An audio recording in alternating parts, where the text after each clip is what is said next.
চলার পথে আমরা অনেক রকমের ভুল করি, যার ফলে আমরা ফাইন্যান্সিয়ালি ফ্রিডম হতে পারি না বা ধনী হতে পারি না। আজকে আমরা আলোচনা করব যে 10টি কারণে আমরা ফাইন্যান্সিয়ালি ফ্রিডম হতে পারছি না বা প্রচুর টাকার মালিক হতে পারছি না। সেই 10টি কারণ কি, এই 10টি ভুল কি, যা প্রত্যেকটা মধ্যবিত্ত পরিবার এবং গরিব পরিবারের মানুষেরা করে থাকে, ফলে ধনী হতে পারে না। ধনী আকাশ থেকে পড়ে গেও হয় না, কিন্তু প্রত্যেকটা মানুষ তার নিজস্ব ক্যাপাসিটি, কোয়ালিটি, কোয়ান্টিটি ইত্যাদির ওপরে ভরসা করেই জীবনের পথে এগিয়ে যায় এবং একটা সময়ে নিজেকে রিচ ম্যান হিসেবে পৃথিবীর বুকে প্রকাশ করতে পারে। আজকের আলোচনায় আমরা বুঝতে পারবো যে 10টা পয়েন্ট আলোচনা করলে আমরা পরিষ্কার বুঝতে পারবো যে আমাদের পিছিয়ে থাকার কারণটা কি, কেন আমরা পিছিয়ে পড়ছি।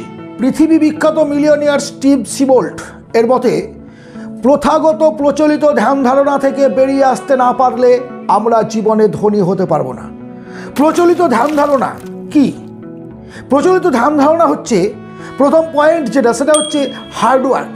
ছোটোবেলা থেকে স্কুলে পড়াশোনা করেছি, ছোটোবেলায় স্কুলে যেতাম, বাবা মা বিদ্যালয়ের শিক্ষক শিক্ষিকা আমাদের বোঝাতেন হার্ডওয়ার্কের কোনো বিকল্প নেই, হার্ডওয়ার্কের ফল মিষ্টি হয়। এটা শুনতে শুনতে শুনতে শুনতে আমরা কখন যে বড় হয়ে গেছি বুঝতে পারিনি, আর মাথার মধ্যে কিন্তু ধরে বসে আছে যে আমাকে ধনী হতে গেলে প্রচুর পরিশ্রম করতে হবে। গাধার খাটুনি খেটে কেউ ধনী হতে পারে না। আপনি পৃথিবীর কোনো লেবারকে দেখাতে পারবেন না যে ধনী হয়েছে। সারাদিন অক্লান্ত পরিশ্রম করে দুটো পেটের ভাত জোগাড় করতেই হিমশিম খেয়ে যায়, ধনী হওয়া তো দূরের কথা। তাহলে হার্ডওয়ার্ক কিন্তু শুধুমাত্র করলে হবে না, হার্ডওয়ার্কের সঙ্গে সঙ্গে চাই স্মার্টনেস, অর্থাৎ স্মার্টলি হার্ডওয়ার্ক।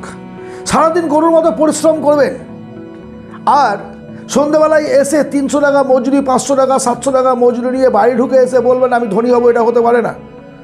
আপনাকে সেই যে সময়টা, সেই সময়টাতে আপনাকে ডবল কাজ করতে হবে। একই সময়ে ডবল কাজ করতে গেলে প্রয়োজন বুদ্ধিমত্তার, আর সেটার বিকাশ, সেটার স্কিল আপনাকে ডেভেলপ করতে হবে। সো আজ থেকে নো হার্ডওয়ার্ক, স্মার্টলি হার্ডওয়ার্ক। মাথার মধ্যে ভরে নিন কতগুলো, শর্টে আলোচনা করব 10টি পয়েন্ট। সুতরাং ডিটেলসে যাওয়া সম্ভব না, পরবর্তীতে সময় পেলে আমি একটি একটি করে পয়েন্ট আলাদাভাবে আপনাদের সঙ্গে আলোচনা করব। সেকেন্ড গুরুত্বপূর্ণ পয়েন্ট, আমরা ইনকাম করি কিন্তু ইনভেস্ট করতে যাই না। আমরা সেভিংস করি কিন্তু ইনভেস্ট করতে যাই না। প্রত্যেকটা মানুষ আমরা ইনকাম করি, কিন্তু কেউ মধ্যবিত্ত মানুষ যে মানে ইনকাম করতে পারে না এটা কিন্তু নয়। যারা ইনকাম করতে পারে না বেকার আছো সেটা আলাদা ব্যাপার, বাট এটা ঠিক যে সারা জীবন শিক্ষকতা করলাম, চাকরি করলাম, অফিস জব করলাম, বিজনেস করলাম, ধনী হতে পারলাম না। কারণটা কি? কারণটা হচ্ছে আমরা রিস্ক নিতে জানি না। আমি টাকা ইনকাম করছি, টাকা ইনকাম করার পরে আমি সঞ্চয় করছি কোথায়? সেভিংস অ্যাকাউন্টে, যেখানে 3% ইন্টারেস্ট। আপনি কী ভাবেন? কম্পাউন্ডিং সিস্টেম যতক্ষণ পর্যন্ত না আপনার মাথায় ঢুকবে, যতক্ষণ পর্যন্ত না আপনি নিজেকে, আপনার অর্জিত টাকাকে আপনার জন্য খাটাতে পারবেন, ততক্ষণ জীবনে উন্নতি করতে পারবেন না, প্রচুর টাকার মালিক হতে পারবেন না।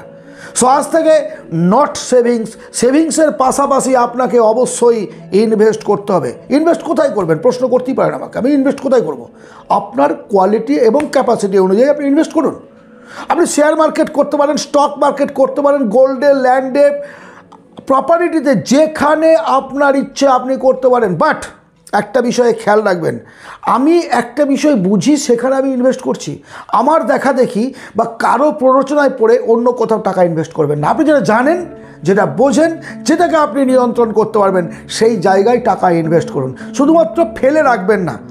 1 কোটি টাকা ফেলে রেখে 10 বছর পরে যদি গোনেন 1 কোটি টাকায় থাকবে, কতটুকু ইন্টারেস্ট বাড়বে? যে ইন্টারেস্টটা ব্যাংক আপনাকে দেবে এফডি, ফিক্সড ডিপোজিট থেকে বা সেভিংস থেকে, তাতে আপনি কত ইন্টারেস্ট পাবেন? সেই সময় 1 লাখ টাকার ভ্যালুয়েশন অনেক অনেক কমে যাবে বস।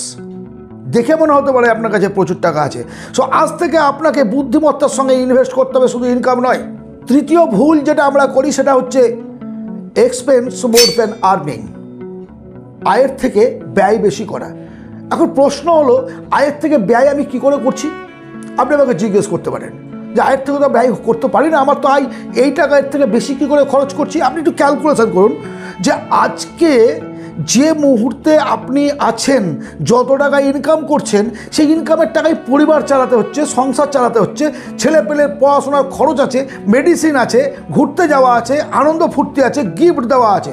সমস্তর পরে যে টাকাটা বাঁচে, সেই টাকা দিয়ে যদি আপনি একটা গাড়ি কিনতে যান, কত বছর সময় লাগবে ভাবুন। কিন্তু আজকে আপনি গাড়িতে চেপে ঘুরে বেড়াচ্ছেন। সেই টাকা দিয়ে যদি আপনি আইফোন কিনতে যান কতদিন সময় লাগবে? ইএমআই সেই আইফোনটা আপনি কিনে নিয়েছেন, বাড়ির ডেকোরেশন করতে কতখানি সময় লাগবে, ফ্ল্যাট কিনতে কতটা সময় লাগবে, তাহলে আপনি কি আপনার আয়ের থেকে বেশি খরচ করছেন না? সবই তো ইএমআই নিয়ে নিয়েছেন। ইএমআই দিতে দিতে মাসে শেষে শেষ, মুদিখানার 1 মাসে মান্থলি বাজার করে খেতে হয়, 10 তারিখের পরে পকেটে টাকা থাকে না সার্ভিসম্যানদের। আর বিজনেসম্যানদের অবস্থা এমন হয়, সংসার চালিয়ে নতুন করে মহাজনকে পেমেন্ট দিতে পারে না, এক্সট্রা মাল ভরতে পারে না। কিসের জন্য? আয় এবং ব্যয়ের অনুপাতের হিসাবটা আমাদের নাই। কত টাকা আয় করছি, কত টাকা ব্যয় করছি জানি না। পৃথিবী বিখ্যাত ধনী মানুষদের জীবনী পড়ুন, তাদের বইগুলো পড়ুন, বুঝতে পারবেন যত টাকা আপনি আয় করবেন এবং যত টাকা ব্যয় করবেন তার একটা ক্যালকুলেশন রাখুন। আয়ের থেকে কোনো মতে ব্যয় যেন বেশি না হয়। আমি প্রত্যেকটা ভিডিওতে, মানে অনেক ভিডিওতে বলেছি 50-30-20 রুলস। What is 50-30-20 rules? আপনার আয়ের 50% সংসার খরচের জন্য আপনাকে লাগবে, যেটা বাধ্যতামূলক। ইলেকট্রিকের বিল দিতে হবে, ওষুধ কিনতে হবে, যে সমস্ত খরচগুলো প্রয়োজনীয় না করলে নয়, সেটা 50%-এর ওপরে আপনাকে রাখতে হবে। আয়ের 50%, 30% নিড, মিনস ওয়ান্ট। শুধুমাত্র নিড না, নিড প্লাস ওয়ান্ট মিলে আপনাকে 30% করতে হবে। মানে আপনার যে শখের জিনিসগুলো আপনি কিনবেন সেটা যেন 30%-এর মধ্যে থাকে। এবং মনে রাখবেন, এই 30% টাকা সঞ্চয়ের পরে আপনি আপনার শখের জিনিস কিনবেন, ধারে নয়, ইএমআই নয়। কারণ ইএমআই 10,000 টাকার একটা প্রোডাক্ট কিনে শোধ করার পরে আপনি দেখবেন 12,000 টাকা শোধ করেছেন। অর্থাৎ 10,000 টাকার প্রোডাক্টটা 12,000 টাকায় কিনলেন, আপনি ভ্যালুটা বেশি দিলেন, দাম বেশি দিয়ে কিনলেন সস্তা জিনিস। সো আজ থেকে ইএমআই চক্করে পড়বেন না। 50%, 30% বাদ দিলে থাকে 20%, হাত দেবেন না। এটা savings for your life, long term investment. এটা আমরা লং টার্মে ইনভেস্ট করতে হবে, দীর্ঘ দিনের জন্য এটাকে ইনভেস্ট করতে হবে, long time, 20 years, 12 years, 15 years, minimum 12 বছর হাত দেবেন না। দেখি তো কী করে ধরে না হয়। কম্পাউন্ডিং সিস্টেম বুঝুন, আপনি ইনভেস্ট করুন। এর কম্পাউন্ডিং সিস্টেম কিসের, কোথায় কী করুন? আরে বাবা, ব্যাংকে যান, আপনার নিকটবর্তী যে ব্যাংক আছে, সরকারি ব্যাংক আছে, সেখানে গিয়ে বলুন যে স্যার আমি এই টাকাটা রাখতে চাই কম্পাউন্ডিং সিস্টেমে, আপনি আমাকে সেই পলিসিটা বলুন। আপনি স্টক করবেন, শেয়ার মার্কেটে টাকা রাখবেন, সমস্ত কিছু গভর্নমেন্ট ব্যাংক থেকে হয়, সেখানে হয়তো পার্সেন্টেজ কমায়, কিন্তু সেভিংস এবং এফডির থেকে অনেক বেশি হয়। সো আপনাকে এটা চিন্তা করতে হবে। এবং এটার জন্য সহজ রাস্তা, গভর্নমেন্ট ব্যাংকে যান, আপনি কারোর দ্বারা প্ররোচিত হবেন না। বারবার বলছি, টাকা নিয়ে খেলবেন না। আমরা ধনী হতে পারি না, তার 4র্থ নম্বর কারণ হচ্ছে আমরা দিন এবং ঘন্টা অনুযায়ী ইনকাম করতে শিখেছি। স্যার মাসে 30 দিন চাকরি করবো, কত টাকা বেতন দেবেন?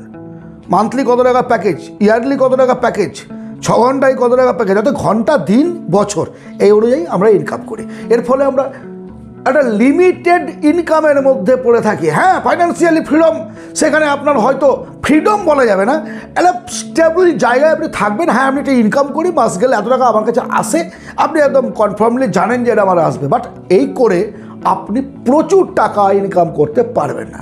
যারা ধনী মানুষ তারা কিন্তু দিন বা বছর বা ঘন্টায় ইনকাম করে না, তারা কাজ অনুযায়ী ইনকাম করে। কীরকম? আমি এই কাজটা কমপ্লিট করে দেবো, কত টাকা দেবে বলো? তাতে আমি 1 দিনে করি, 2 দিনে করি, 2 মাসে করি, 2 বছরে করি, দেখে তোমার লাভ নেই। কাজটা কমপ্লিট করবো, তুলে দেবো, কত টাকা দেবে? প্রত্যেকটা ধনী মানুষ কিন্তু এইভাবে কাজ করে। তারা সময়টাকে ভাগ করে নেয় ইনকাম অনুসারে, আর আমরা ইনকাম করি সময় অনুসারে। পার্থক্যটা হচ্ছে এইটাই। যদি আপনি জীবনে প্রতিষ্ঠিত হতে চান, তাহলে কাজের বিনিময়ে অর্থ ইনকাম করতে শিখুন। একটা লেবার গাছ কেটে সারাদিন পরিশ্রম করলো, একটা লেবার গাছ কেটে যে টাকা ইনকাম করবে, একটা রাজমিস্ত্রি তার থেকে বেশি ইনকাম করবে। সেই পরিমাণে কাজ ইট গেঁথেছে, 2000 ইট গাঁথবো, 5500 ইট গাঁথবো। আবার একজন ইঞ্জিনিয়ার তার থেকে বেশি ইনকাম করবে। কন্ট্রাক্ট বেসিসে যারা কাজ করে তারা কিন্তু আরও বেশি ইনকাম করে। অর্থাৎ কাজটাকে আপনার নিয়ন্ত্রণে নিতে হবে। তার মানে এমন কোনো চাকরি করুন যেটা আপনার নিয়ন্ত্রণে থাকবে, অথবা বিজনেস করুন। এই তো সোজা কথা। হয় চাকরি করুন, নিয়ন্ত্রণটা আপনার হাতে, আর না হয় বিজনেস করুন যেটা আপনি নিয়ন্ত্রণ করতে পারবেন। Next point, big dream for big achievement. আমরা জানি না এটা মেনটেন করতে জানি না। আমরা অন্যের স্বপ্ন পূরণ করার জন্য কাজ করে নিজে কোনো স্বপ্ন দেখতে যাই না। আমাদের স্বপ্ন একটা চাকরি পেলে হলো, মাসে 15-20 হাজার টাকা ইনকাম করলে কোনো রকমও চালিয়ে দেবো। আমি আমার জীবনে যখন প্রথম কাজ শুরু করি তখন ভেবেছিলাম দিনে যদি 5টা পেশেন্ট হয় তাহলে 100-500 টাকা ইনকাম হবে, আমার সংসার সুন্দর চলবে। কিন্তু আজকে এসে বুঝছি যে কিছুই নেই, ওই টাকাটার মূল্য কিছুই নেই। তাহলে আমাদের সময় এবং পরিস্থিতি অনুযায়ী চিন্তাভাবনাটাকে পরিবর্তন করতে হবে। আপনি প্রথমেই বড় স্বপ্ন দেখুন, আর নাহলে অন্য স্বপ্ন পূরণ করার জন্য সারা জীবন গোলামি করতে হবে। গোলাম নয়, মালিক হন। মালিক অ্যাটিটিউড, মালিক হন মানে আপনি ইন্ডাস্ট্রির মালিকের কথা বলছি না, আপনি যে চাকরি করবেন সেখানেও আপনার মালিক অ্যাটিটিউড লাগতে হবে। ইয়েস, জীবনে সাকসেস এমনি আসবে না। বড় স্বপ্ন দেখুন, বড় স্বপ্ন দেখুন। আপনি যদি চাঁদকে ধরার চেষ্টা করেন, মেবি আপনি একটা নক্ষত্র পাবেন। আমি 100 কোটি টাকার স্বপ্ন দেখলাম, মেবি 1 কোটি টাকা পাবো। কিন্তু আমার ড্রিমটাই যদি হয় 10 লাখের, আমি কি পাবো? কোথায় পৌঁছাবো? আমি লাইফটা কোন জায়গায় যাবে? স্বপ্ন দেখুন, আর স্বপ্নকে বাস্তবায়িত করার জন্য রাস্তায় নামুন, কাজ করুন।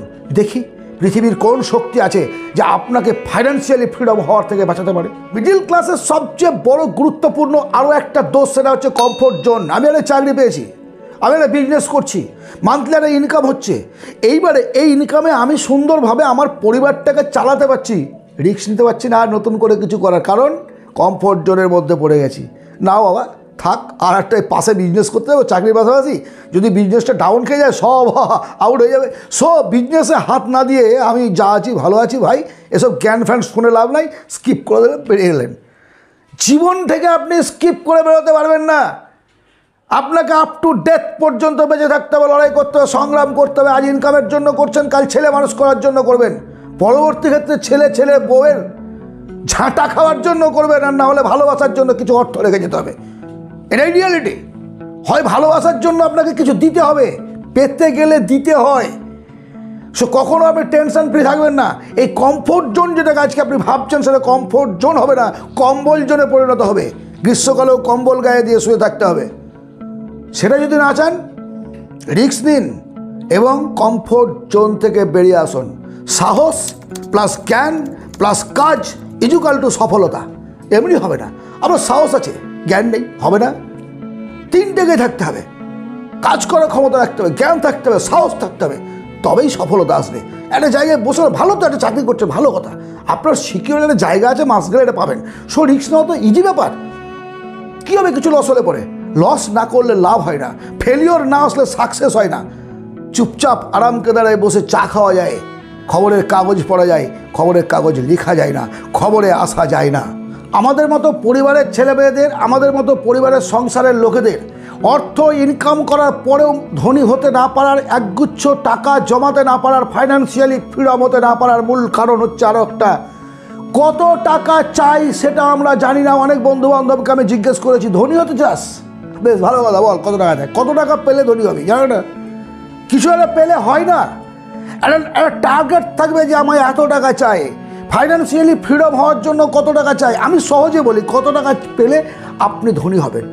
যদি এই মুহূর্তে আপনি যে ইনকাম করেন তাতে সাফিসিয়েন্ট মনে হয় যে আমার ইনকামটা ঠিক আছে, আপনি সার্ভিস করছেন, বিজনেস করছেন, সেসব ক্ষেত্রে আফটার রিটায়ারমেন্ট অর্থাৎ 60 বছর পরে এই টাকাটা যেন আপনার কাছে আসে, পরিশ্রম করতে না পারলেও বিভিন্ন জায়গা থেকে ইন্টারেস্ট সমেত, মানে কম্পাউন্ডিং ইন্টারেস্টে যে টাকা আপনি রেখেছেন বা প্যাসিভ ইনকাম যেটাকে বলছি আমরা, সেখান থেকে যেন টাকাটা আসে, তাহলে আপনি কিন্তু ফাইন্যান্সিয়ালি ফ্রিডম হবেন।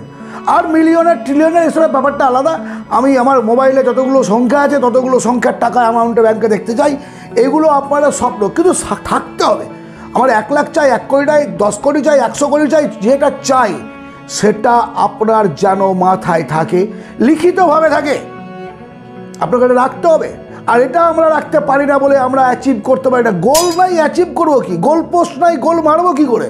8 নম্বর পয়েন্ট, যেটা আমাদের বড় ভুল, আমরা খরচ করার পরে সঞ্চয় করি।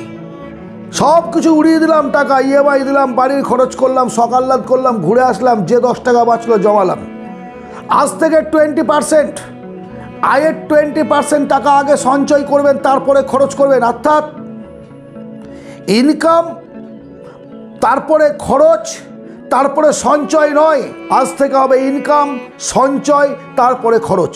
খরচে রাশ টানুন যদি টাকা চান। প্রথম 10-12 বছর কষ্ট হবে জীবনে, আমি জানি।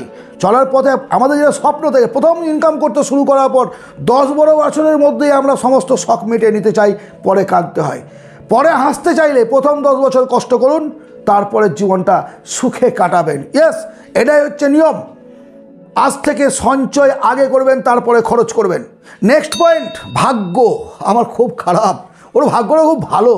আমার ক্লাসে ও তো 3rd হতো, ও তো একদম লাস্ট বেঞ্চে বসতো, দেখো কেমন উন্নতি করলো, আমার জীবনে কিছু হলো না। এটা ভাগ্যের ব্যাপার। সব ধনী হওয়াটাও ভাগ্যের ব্যাপার, চাকরি পাওয়াটাও ভাগ্যের ব্যাপার, ব্যবসা চলাটাও ভাগ্যের ব্যাপার। ভাগ্য নাই এটা বলছি না, কিন্তু ভাগ্য এবং কর্ম সমান ফল। আপনি কর্ম করবেন না, ঘরে বসে থাকবেন, চুপচাপ ঘুমাবেন আর ভাববেন ভাগ্যে থাকলে আমি খেতে পাবো, এটা হয়? আপনি ভাবুন, আপনার যদি ভাগ্যে থাকে তাহলে হাত পুড়বে, আগুনে হাত দিন তো দেখি, একবার হাত দিয়ে দেখুন। হবে না, পারবেন না। ভাগ্যের দোহাই দেওয়াটা এই মধ্যবিত্ত পরিবারের ধনী হতে না পারার বড় কারণ যারা ধনী জিরো থেকে উঠে এসে লড়াই করে সংগ্রাম করে ভাগ্যের পরিবর্তন ঘটাতে পেরেছে। কর্মের দ্বারা ভাগ্যের পরিবর্তন ঘটানো সম্ভব। এর উদাহরণ আপনি হাজার হাজার পাবেন, গুগলে গিয়ে সার্চ করে দেখুন। আজকের আলোচনার সর্বশেষ পয়েন্ট, শো আপ করা। সবচেয়ে বেশি শো আপ করি আমরা মধ্যবিত্তরা, আর ইনকামের থেকে শো আপ করতে গিয়ে আমাদের পকেটটা খালি হয়ে যায়, মানিব্যাগের ফুটোটা ক্রমশ বড় হতে থাকে। শো আপ করছি, কাকে দেখাচ্ছি? দামি ঘড়ি কাকে দেখাবেন? দামি মোবাইল কাকে দেখাবেন? দামি কম্পিউটার কিনেছেন কাকে দেখাবেন? দামি গাড়ি কিনেছেন কাকে দেখাবেন? সুন্দর মেন জায়গায় একটা ফ্ল্যাট কিনেছেন কাকে দেখাবেন? আত্মীয় স্বজন বন্ধু বান্ধবকে যে কজন চেনেন তাদেরকে। যারা চেনে না, আপনার কী আছে না আছে ঘন্টাও দেখবে না। তাহলে আপনি দেখাচ্ছেন আপনার প্রিয়জনদের, যারা বাঁশ দেয় আপনাকে, যারা হাসে, মুখে বলো হা হা খুব সুন্দর করেছিস, এক পাতা খেয়ে নিল, গৃহপ্রবেশের ভোজ বাড়ি এসে বুঝতে পারছিস কী করে ঘুষের টাকাই করলো, 2 নম্বরই করছে, এইসব করছে। কেউ ইমপ্রেস হয় না, কাউকে ইমপ্রেস করতে পারবেন না। যে ভালোবাসার কিছু না থাকলেও ভালোবাসবে। সুতরাং এই সবটাকে আমাদেরকে বন্ধ করতে হবে। দামি জুতো, দামি ঘড়ি, হ্যাঁ পড়ুন, আমি বারণ করছি না। আপনার যদি অকাত থাকে, আপনার যদি ক্ষমতা থাকে, আপনার যদি প্যাসিভ ইনকাম থাকে, অ্যাক্টিভ ইনকামের টাকায় ফুটানি করবেন না, ধার করে ফুটানি করবেন না। জীবনটাকে সচ্ছলভাবে চালাতে গেলে, ধনী হতে গেলে এই 10টা নিয়ম আবার আপনি শুনুন, আবার শোনার পরে আপনি নোট ডাউন করুন, নোট ডাউন করে নিয়ে অ্যাপ্লাই করুন। ইয়েস, আমি বলছি আপনার জীবনে অনেক পরিবর্তন হবে। 1টি বছর অ্যাপ্লাই করে দেখুন, সারা জীবন বলছি না। যদি ফল পান সারা জীবন মেনটেন করবেন। ভালো থাকবেন। যদি আজকের আলোচনা ভালো লাগে, পছন্দ হয়, একটা লাইক সাবস্ক্রাইব করবেন। পরবর্তী ভিডিওতে আবার কথা হবে। ধন্যবাদ, আনন্দে থাকুন।